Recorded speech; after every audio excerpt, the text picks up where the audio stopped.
നമസ്കാരം, ഞാൻ മനാഫ്. ഇപ്പൊ ഉള്ളത് ഒരു ഏറ്റവും ഇന്ത്യ മൊത്തം നടക്കുന്ന ഒരു കൊലപാതക പരമ്പരയുടെ അതിന്റെ പിന്നിലാണ് ഉള്ളത്. ഇപ്പോൾ അതിനെപ്പറ്റി സംസാരിക്കാൻ വേണ്ടിയിട്ട് ധർമ്മസ്ഥലയിലാണ്. ധർമ്മസ്ഥലയിൽ ഈ കൊല നടന്നിട്ട് ഈ കൊലപാതകങ്ങളിൽ മലയാളികൾ ഉൾപ്പെട്ടിട്ടുണ്ട്. ഈ ഒരു പോരാട്ടത്തിന്റെ പിന്നിൽ ഒരുപാട് മലയാളികളുണ്ട്. നമ്മൾ ആ മലയാളികളുമായിട്ടാണ് സംസാരിക്കുന്നത്.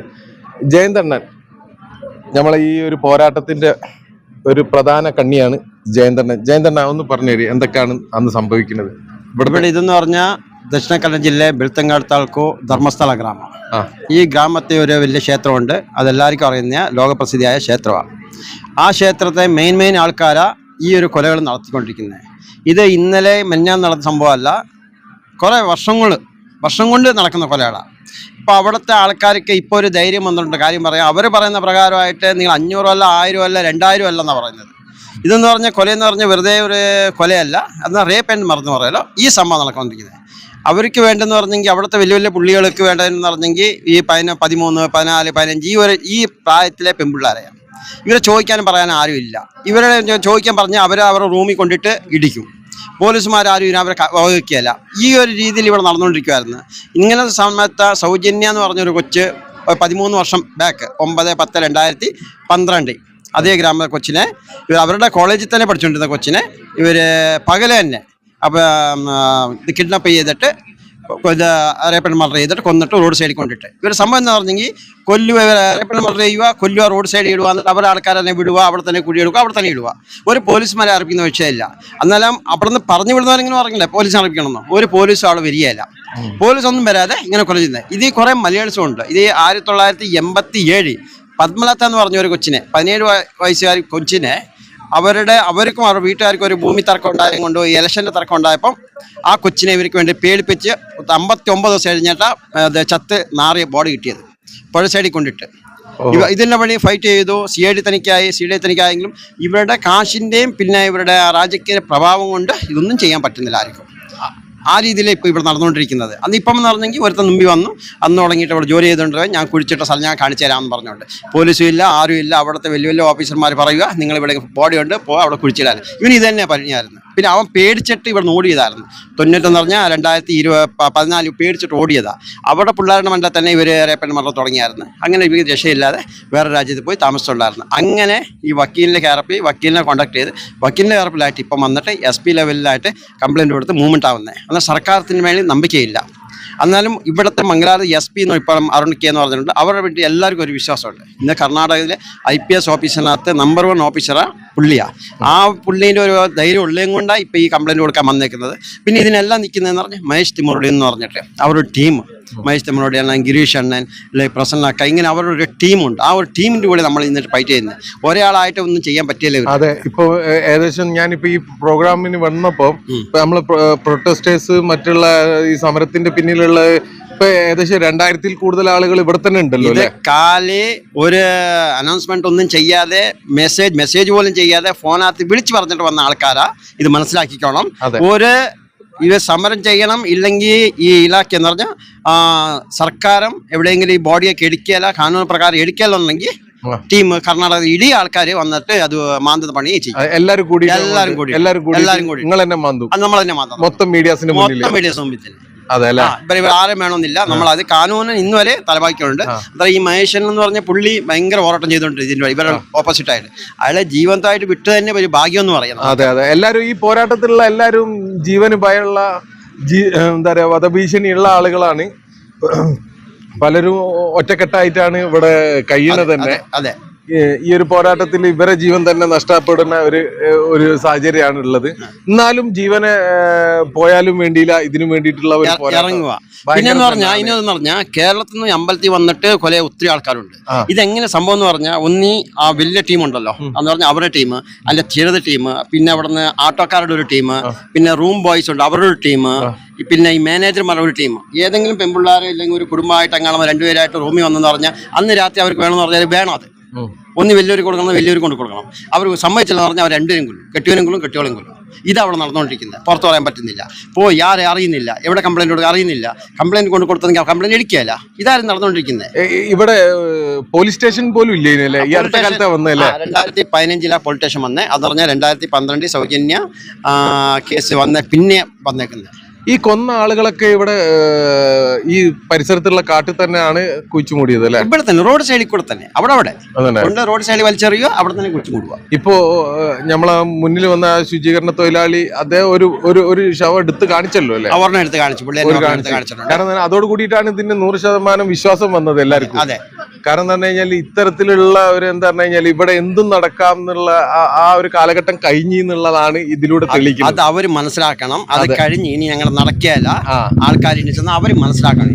അതെ. ഇപ്പൊ നമ്മളിവിടെ കർണാടകന്റെ ഞാനടക്കമുള്ള ആളുകൾ കർണാടകന്റെ ഭാഗമായിട്ട് കർണാടകക്കാരനായിട്ട് നിന്നിട്ടാണ് ഈ പോരാട്ടം നയിക്കുന്നത്. ഇതിന് ഇവിടെയുള്ള ഒക്കെ മലയാളികൾ തന്നെയാണ്. എന്താ ഇതിനെപ്പറ്റി പറയാനുള്ളത്? നമ്മളെ സൗജന്യന്റെ വീട്ടിലേക്ക് വന്നതാണ്, വീട്ടിലേക്ക് പോകാനുള്ളതാണ്. അപ്പൊ ഇതെല്ലാം ചെയ്തതാരാണ്, ചെയ്യിച്ചതാരാണ്? നമ്മളെ ചോദ്യം അതാണ്. ഇത് ചെയ്തതാരാണ്, ഇത് ചെയ്യിച്ചതാരാണ്? ഇതാണ് നമുക്ക് അറിയേണ്ട ഒരു സംഭവം. മലയാളികൾ പ്രതികരണ ശേഷിയുള്ള ആളുകളാണ്. കാരണം വെച്ചാല് ഒരുപാട് ഭക്തന്മാർ വന്നൊരു ക്ഷേത്രമാണ് ധർമ്മസ്ഥലം.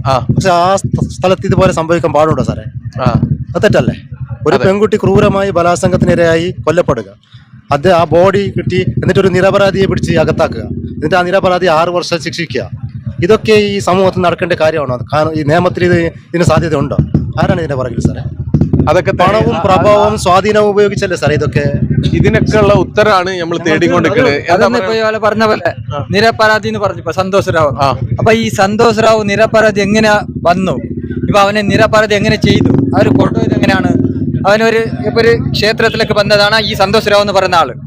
അവനെ പിടിച്ചു കൊണ്ടുപോയിട്ട് ഇവരാണ് ആര് ഈ കൊലപാതകം ചെയ്തല്ലേ, അതേ ആൾക്കാരാണ് ഇവരെ പിടിച്ചു കൊണ്ടുപോയിട്ട് സ്റ്റേഷനിലേക്ക് ഏൽപ്പിച്ചിട്ടാണ് ചെയ്ത പണി. ഈ സന്തോഷ് റാവു എന്ന് പറയുന്നത് ഇപ്പൊ ഈ മനുഷ്യരുത്തി മറുപടി എന്ന പോരാട്ടത്തിന്റെ ആള് ഇദ്ദേഹത്തെ ജീവന് വരെ ഭീഷണി ഉണ്ടായിട്ടും വകവരുത്താതെ അദ്ദേഹത്തിന്റെ കൂടെ ജയന്ത് ഇവിടെ എല്ലാവരും അദ്ദേഹത്തെ ന്യൂനപക്ഷ ആൾക്കാരാണ് ഈ പോരാട്ടത്തിന് മുന്നിൽ വന്നത്.